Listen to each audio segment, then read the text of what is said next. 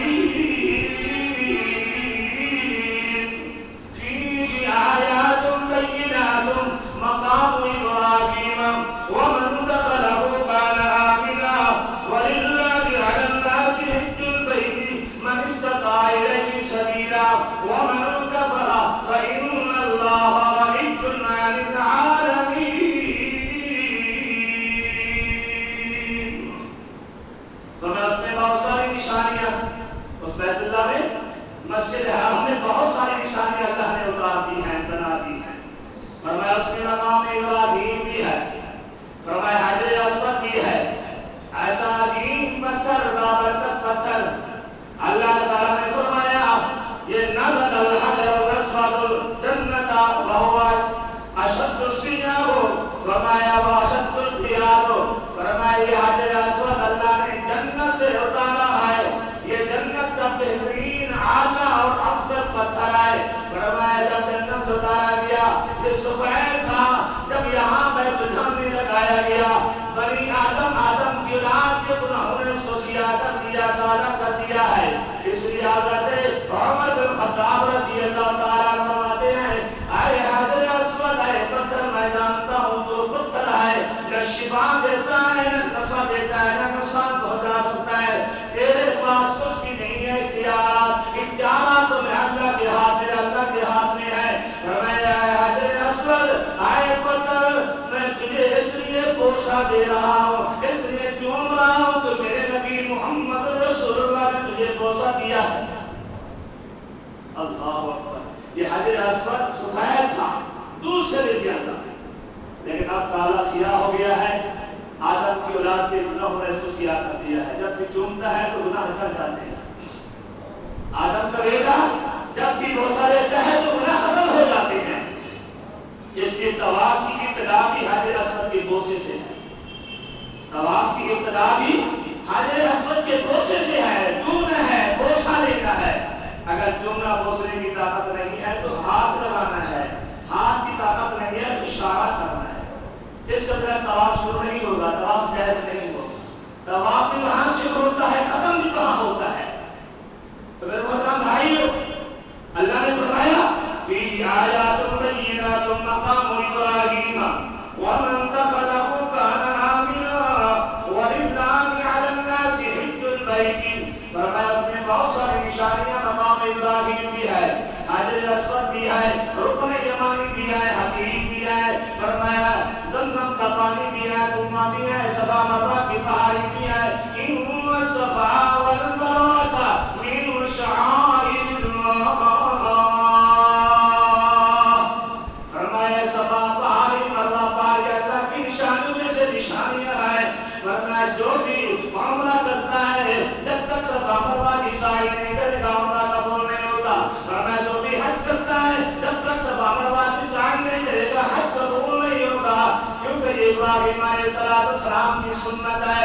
جب حضرت ابراہیم علیہ السلام اپنے لفظ جگہ اسماعیل کو مینا میں ذبح کرنے کے لیے جا رہے تھے، اللہ اکبر، اپنے لفظ جگہ اسماعیل علیہ السلام کو چھوڑ کر واپس جا رہے تھے، اللہ اکبر، اس مقام پر جب پانی کی ضرورت پڑتی ہے تو اسماعیل کی ماں دوڑتی ہے پانی کو تلاش کرنے کے لیے.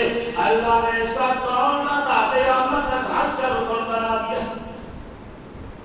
اس کا دوڑنا تا قیامت تک حج کا رکن بنا دیا کہ جب تک تم دوڑو گے نہیں، صفا مروا کی سعی نہیں کرو گے، تمہارا حج قبول نہیں ہوگا، تمہارا حج مکمل نہیں ہوگا. اللہ اکبر.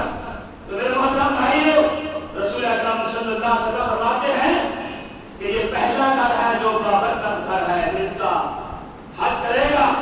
رسول اکرم صلی اللہ علیہ وسلم فرماتے ہیں من حج علیہ فلم یرفث ولم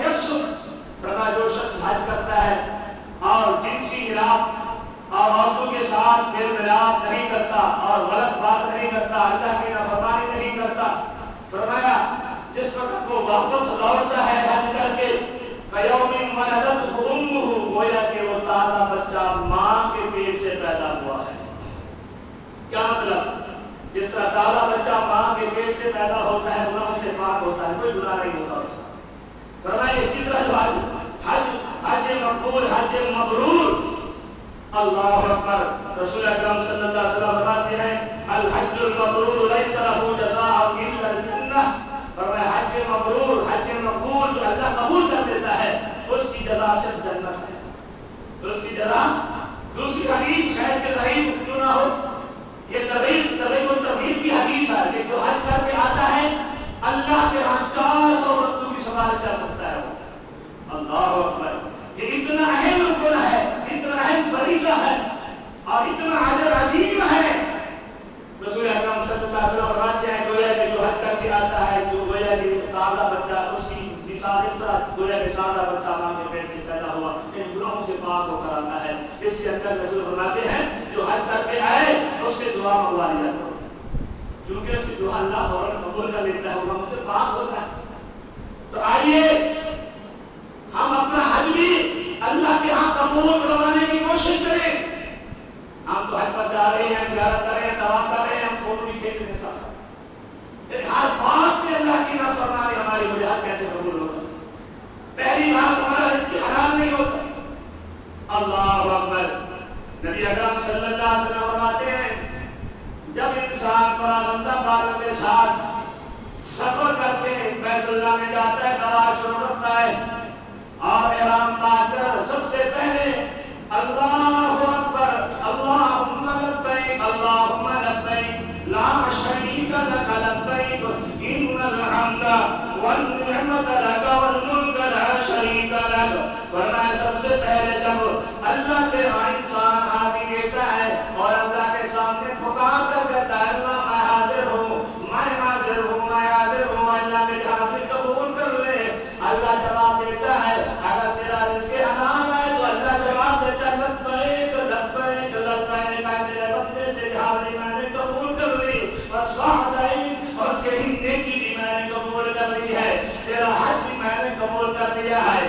حدیث میں آتا ہے پیارے نبی محمد رسول اللہ صلی اللہ علیہ وسلم فرماتے ہیں اگر رزق حلال نہیں، رزق حلال سے سفر کیا، زیادہ سفر رزق حلال نہیں ہے تو اللہ کے سامنے جب انسان تلبیہ پڑھتا ہے، اپنی حاضری دیتا ہے لبیک اللہم لبیک لا شریک لک لبیک ان الحمد والنعمت لک والملک لا شریک لک۔ کیا مانا لبیک میں حاضر ہوں اللہ، لبیک میں حاضر ہوں، ان الحمد اے اللہ ساری تعریفیں تیرے لیے، والنعمت اور ساری نعمتیں بھی تو نے عطا کی ہیں، لک والملک لا شریک لک، اے اللہ بادشاہ بھی تو ہے، تیرے علاوہ کوئی شریک نہیں ہے، کوئی معبود نہیں ہے، کوئی مشکل کشا نہیں ہے، کوئی حاجت روا نہیں ہے، لا شریک لک۔ اور جس وقت یہ الفاظ پکارتا ہے اور اللہ کی تعریف کرتا ہے، اگر اس کے حلال نہیں ہے تو اللہ جواب دیتا ہے لا لبیک لا سعدیک، میں تیری حاضری قبول نہیں کرتا، میں تیری نیکی قبول نہیں کرتا، میں تیرے یہ طواف قبول نہیں کروں گا، یہ تیرا حج قبول نہیں کروں گا، یہ صفا مروہ کی سعی قبول نہیں کروں گا۔ کیوں اللہ؟ اس لیے کہ تیرا رزق حلال نہیں ہے، تیرا رزق حلال نہیں ہے۔ تو حج کے لیے رزق حلال کیا ہے؟ شرط ہے۔ مشرکین مکہ یا کفار مکہ جب بیت اللہ بنا رہے تھے، انہوں نے شرط لگی کہ بیت اللہ رزق حلال سے بنانا ہے، حرام کمائی سے نہیں بنانا۔ یہ اس کے حدیث کی جگہ رہ گئی تھی، حدیث کی جگہ اس لیے رہ گئی تھی کہ رزق حلال ختم ہو گیا، حلال والا پیسہ ختم ہو گیا تھا۔ لیکن ہر بات میں اللہ کی حکمت ہوتی ہے، اللہ نے اپنے بندوں کے لیے چھڑوا دی تھی۔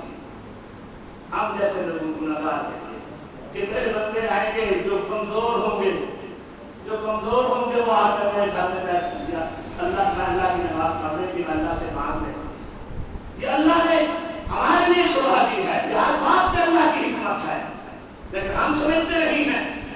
اللہ اکبر اللہ اکبر۔ حضرت ابن عباس رضی اللہ تعالیٰ عنہ فرماتے ہیں جو انسان رمضان شریف میں بھی عمرہ کرتا ہے یا حجت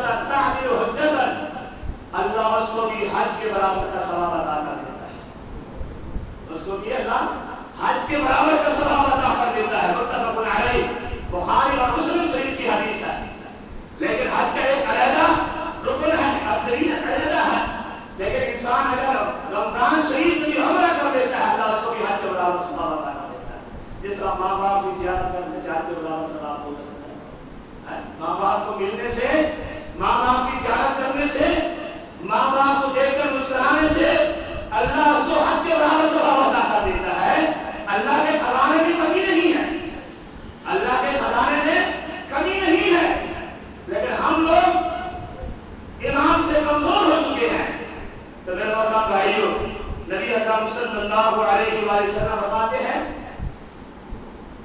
حضرت ابن عباس رضی اللہ تعالیٰ عنہ اس حدیث کو بیان کرتے ہیں کہ ایک دن اللہ کے رسول کے ساتھ ہم سفر کر رہے تھے اور راستے میں ایک قافلہ ملا روحا مقام پر۔ اللہ کے رسول نے پوچھا کون ہو تم لوگ؟ انہوں نے اپنا تعارف کروایا کہ ہم فلاں قبیلے کے ہیں اور ہم حج کا سفر کر رہے ہیں۔ جب انہوں نے اپنا تعارف کروایا کہ ہم مسلمان ہیں تو اللہ کے رسول صلی اللہ علیہ وسلم قافلے والوں نے پوچھا من انت؟ آپ کون ہو؟ وہ نہیں جانتے تھے آپ کون ہو؟ اللہ کے رسول صلی اللہ علیہ وسلم نے فرمایا رسول اللہ، میں اللہ کا رسول ہوں۔ جب انہوں نے یہ بات سنی تو فوراً ایک عورت نے بچہ بلند کیا، ایک عورت نے بچہ اٹھایا، سواری پر سوار تھی، فرمایا اللہ کے رسول صلی اللہ علیہ وسلم کا اس کا حج اس کا قبول ہو جائے گا؟ میں اس کو حج پر لے کر جا رہی ہوں اور یہ مسئلہ مجھے پوچھنا تھا۔ اللہ نے آپ کو مجھے ملا دیا، ہمیں ہمارے قافلے کو، اور یہ ہمیں پریشانی تھی۔ اللہ کے رسول کیا اس بچے کا حج قبول ہو جائے گا؟ حج ہو جائے گا؟ اللہ کے رسول فرماتے ہیں ہاں اس کا حج ہو جائے گا، لیکن اس کا اجر مکمل ماں باپ کو ملے گا۔ اس کا حج ہو جائے گا لیکن اس کا اجر مکمل ماں باپ کو ملے گا۔ تو میرے محترم بھائیوں، اس سے یہ معلوم ہوا کہ نبی اکرم صلی اللہ علیہ وسلم سے یہ ثابت ہوا کہ بچے کا حج بھی ہو جاتا ہے لیکن ثواب کس کو ملے گا؟ ماں باپ کو ملے گا، کیونکہ یہ بچہ معصوم ہے۔ اس لیے ماں باپ کے اوپر حق ہے معصوم بچے کی تربیت کرنا، گناہوں سے بچانا اور نیکی کا حکم دینا، برائی سے روکنا، یہ ماں باپ کا حق ہے۔ اگر نہیں بچائے گا، تربیت نہیں کرے گا تو ماں باپ کے اوپر گناہ آئے گا۔ تو میرے محترم بھائیوں، اس لیے اللہ کے رسول فرماتے ہیں جب بھی بچہ جوان ہو جائے شادی کر لو، بیٹی جوان ہو جائے نکاح کر لو، اگر کوئی گناہ ہوگا تو اس میں ماں باپ ملوث ہو جائیں گے، ماں باپ بھی گناہ میں شامل ہو جائیں گے۔ تو اس لیے جب تک بچہ جوان نہیں ہوتا، یہ ماں باپ کے اوپر فرض ہے کہ اس کی تربیت کرنا، اس کی دیکھ بھال کرنا، اس کا خیال کرنا، یہ ماں باپ کو فرض کے اوپر ہے۔ اسی طرح نبی اکرم صلی اللہ علیہ وسلم سے پوچھا گیا اللہ کے رسول صلی اللہ علیہ وسلم یہ بتاؤ کیا کوئی عورت اکیلی سفر کر سکتی ہے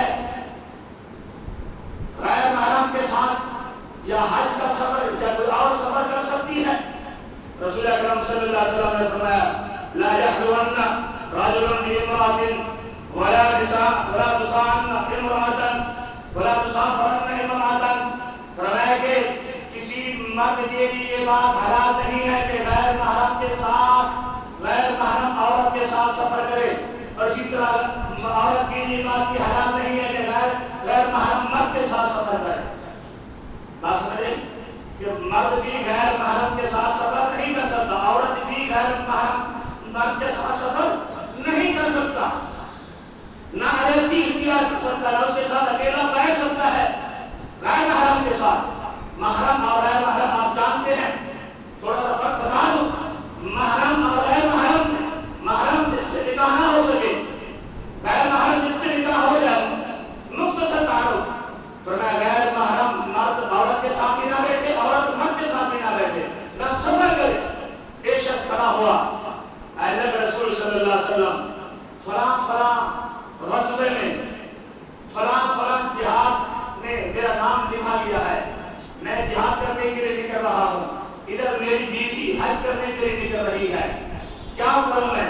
اللہ کے رسول نے فرمایا جاؤ تم اپنی بیوی کے ساتھ صبر کرو اور اس کے ساتھ حج کرو، یہ تمہارے اوپر فرض ہے، جہاد فرض نہیں ہے۔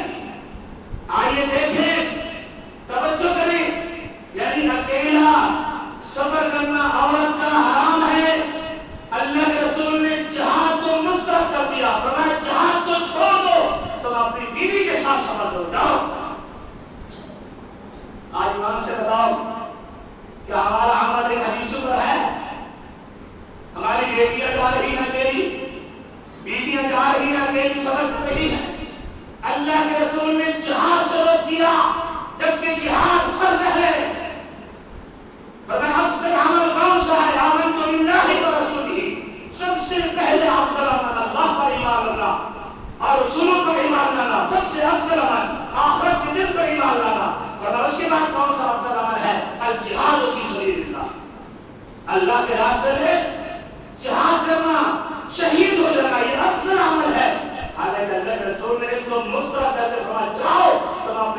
ساتھ صبر کرو اور اس کے ساتھ حج کرتے رہو۔ آج ہمارے بھائی کیا کہتے ہیں، کیا کرتے ہیں، ویزا لگوانے کے لیے محرم نہیں ہے، غیر محرم کے ساتھ غیر محرم کو محرم بنا دیتے ہیں۔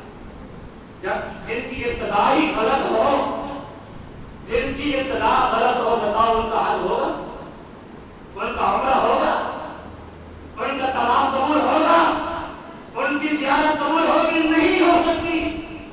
کرنے والے، کرانے والے، دھوکہ کرنے والے اور کرانے والے دونوں مجرم ہیں۔ جس طرح رشوت کھانے والا، رشوت دینے والا، گواہ بننے والا یہ مجرم ہوتے ہیں، جس طرح سود کھانے والا اور لکھنے والا، گواہ بننے والا، دینے والا اللہ کے ہاں ملعون ہوتے ہیں، مجرم ہوتے ہیں۔ اور یہ شخص بھی مجرم ہے، اور جو اپنے آپ کو محرم بنا کر ساتھ لگا کر سفر کروا رہا ہے، جبکہ محرم نہیں ہے، غیر محرم ہے۔ تو میرے وطن بھائیو، نبی کی مخالفت کرنے سے انسان کی کامیابی نہیں ہو سکتی، کبھی انسان کی کامیابی نہیں ہے۔ تو میرے وطن بھائی آئیے ہم وہ عمل کریں جو نبی اکرم صلی اللہ علیہ وآلہ وسلم سے ثابت ہے۔ تو آپ کے ساتھ یہ میں نے حدیث بیان کیا، آپ نے فرمایا اذهب، جاؤ تم اپنی عورت کے ساتھ حج معی مرادی، اپنی بیوی کے ساتھ جا کر حج کرو، اپنی بیوی کے ساتھ جا کر حج ادا کرو۔ آج سوال اٹھے گا شاید کہ اکیلا سفر کرنا عورت کے لیے آپ نے کہا جائز نہیں ہے، پہلے جنگلوں کا سفر ہوتا تھا، اب جنگلوں کا سفر نہیں ہے، شہروں کا سفر ہے، بہترین روڈوں کا سفر ہے، مہینے کا سفر 10 گھنٹے میں سفر ہو جاتا ہے، 6 گھنٹے میں سفر ہو جاتا ہے، 3 گھنٹے میں سفر ہو جاتا ہے۔ تو آپ سے میں یہ پوچھوں گا، اللہ نے جب اللہ کو رسول، جب اللہ کو پیارے ہوئے اس سے پہلے اللہ نے قرآن کی آیات نازل کی، توجہ کریں، جب اللہ کے رسول یہ دین مکمل کر کے اللہ کے ہاں جانے لگے، پیارے ہونے لگے، تو دین مکمل ہو چکا۔ اللہ نے قرآن کی آیات نازل فرمائی، اليوم اکملت لکم دینکم واتممت علیکم نعمتی ورضیت لکم الاسلام دینا۔ 6واں سپارہ سورۃ مائدہ، جاؤ مطالعہ کرو کہ آج کے دن میرے محبوب نے دین کو مکمل کر دیا ہے، دین کو مکمل کر دیا ہے، دین مکمل ہو چکا ہے، بالکل اس میں کمی نہیں ہے۔ کمی سمجھنے والا وہ مسلمان نہیں ہوگا، دین میں کمی سمجھنے والا اسلام سے خالی ہو جائے گا، جبکہ رب قرآن نے کہہ دیا کہ میں نے دین کو مکمل کر دیا ہے۔ آج اگر ہم یہ سوال کریں کہ اس وقت کے سفر جو ہے مشکل تھا، جنگلوں کا سفر تھا، آج سفر مشکل نہیں ہے، 11 اکیلی عورت سفر کر سکتی ہے، کیا اللہ کو معلوم نہیں تھا؟ کیا اللہ کو معلوم نہیں تھا یہ وقت آئے گا کہ عورتیں اکیلی سفر کریں گی آسانی سے؟ ایئر کنڈیشن گاڑیوں میں، جہازوں میں، ہوائی جہازوں میں سفر کریں گی، 2 مہینے کا 4-5 گھنٹوں میں سفر طے کر لیں گی اکیلی عورتیں، کیا اللہ کو معلوم نہیں تھا؟ یعنی ہم نے دین کو مکمل کیا ہے، ہم اپنی رائے سے دین کو مکمل کرتے ہیں؟ نہیں، اللہ کے رسول کے جانے سے پہلے اللہ نے یہ فرما دیا کہ میں نے دین کو مکمل کر دیا ہے، دین مکمل ہو چکا ہے۔ آنے والا آج یہ دعویٰ کرے کہ میری رائے سے، میری سوچ سے فلاں مسئلہ رہ گیا تھا اللہ کے رسول سے، نہیں، اپنی رائے سے، اپنی دلیل سے، اپنے علم سے اور اپنی وضاحت سے میں نے اس بات کو مکمل کیا ہے، تو ہم اس کو مسلمان نہیں سمجھیں، کیونکہ نبی کی بات کے ہوتے ہوئے کسی کی بات نہیں چلتی۔ حضرت عمر بن توجہ ہے، آخری بات کرتا ہوں، حضرت عمر بن خطاب رضی اللہ تعالیٰ عنہ ایک دن طواف کے نسخے لے کر آئے اور آ کر کہا هذه بنسخة من التوراة، اللہ کے رسول یہ طواف کے نسخے ہیں۔ آپ جانتے ہو طواف کون سی کتاب ہے؟ اللہ کی کتاب، آسمان سے نازل ہوئی ہے۔ کس پر نازل ہوئی؟ حضرت موسیٰ علیہ السلام پر۔ کس پر نازل ہوئی؟ حضرت موسیٰ علیہ السلام پر۔ طواف یہ کتاب ہے، آسمان سے نازل ہوئی۔ آگے کہا اللہ کے رسول یہ طواف کے نسخے اور پڑھنا شروع کر دیا۔ حضرت عمر بن خطاب جانتے ہیں یہ کتنا رتبہ ہے، کتنا مقام ہے، اللہ جو بولتے زمین پر ہے، آج سے اللہ شریعت کا قانون بنا کر قرآن نازل کر دیتا ہے۔ مشورہ زمین پر دیتے ہیں، اللہ دین بنا دیتا ہے مشورے پر۔ وہ عمر بن خطاب جب تورات میں نسخے پڑھ رہے ہیں، فرمایا رسول اللہ صلی اللہ علیہ وسلم، جب دیکھا عمر بن خطاب میرے سامنے تورات کی تلاوت کر رہے ہیں، اللہ کے رسول کا چہرہ غصے میں تبدیل ہو گیا، اور ابو بکر صدیق رضی اللہ تعالیٰ عنہ نے نبوت کے چہرے پر دیکھا کہ آپ کے غصے کی آثار چہرے پر نظر آ رہے ہیں، اور سمجھ لیا کہ تورات کی تلاوت کی وجہ سے آپ غصے میں آ رہے ہیں۔ فرمایا عمر ٹھہر جا، رک جا، تلاوت بند کر دے، تورات کے نسخے بند کر دے، اللہ کے رسول کے چہرے کی طرف تو دیکھو۔ جب اللہ کے رسول کے چہرے کی طرف دیکھا، دو تانوں بیعت کیا، جھک گیا، فرمایا محبوب میں اللہ سے پناہ مانگتا ہوں، اللہ سے معافی مانگتا ہوں، آپ سے بھی معافی مانگتا ہوں، آپ مجھے معاف کریں۔ رب کے دین کے ساتھ راضی ہوں، اسلام کے ساتھ راضی ہوں۔ اللہ آپ محمد رسول، آپ آخری نبی ہیں، میں آپ کے ساتھ راضی ہوں۔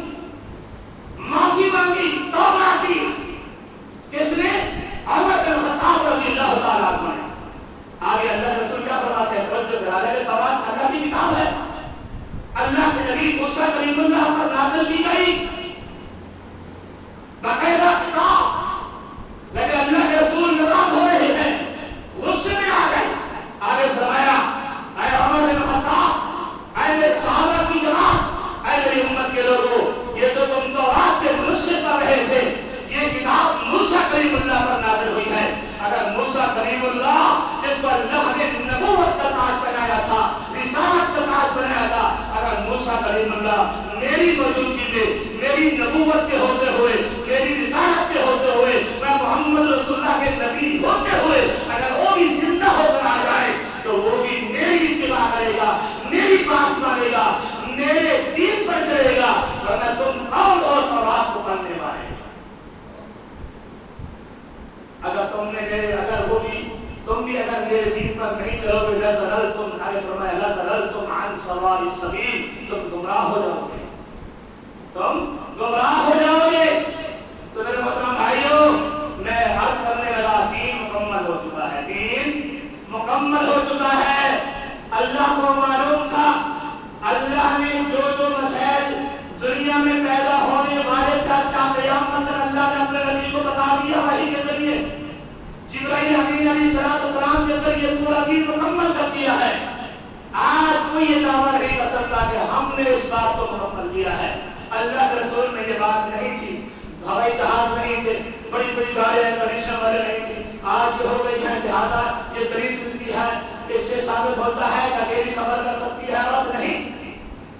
میرے محترم بھائیوں، دین مکمل ہے، اللہ کو ہر بات کا علم ہے، اللہ کو ہر بات کا علم ہے۔ تا قیامت تک میرے انسان کیسے پیدا ہوں گے، کیا کیا مسائل پیدا ہوں گے، کیا کیا تکلیفیں آئیں گی، کیا کیا مسائل سامنے کھڑے ہوں گے، یہ سب کچھ اللہ کو معلوم تھا۔ اللہ نے اس ساری چیزوں کو سامنے رکھ کر اليوم اکملت لکم دینکم، میں نے دین مکمل کر دیا۔ تو اللہ سے اللہ ہم سب کو اس باتوں پر عمل کرنے کی توفیق عطا فرمائے۔ انشاءاللہ یہ حج کے جو مسائل ہیں، کیونکہ آج کا موضوع جو حج کا مسائل تھے، یہ کیونکہ حج کے مہینے ہیں اور لوگ حج پر سفر کر رہے ہیں، انشاءاللہ حج کے مسائل آگے اگلے جمعہ بھی انشاءاللہ بیان ہوں گے۔ تو اللہ سے اللہ ہم سب کا عمل کرنے کی توفیق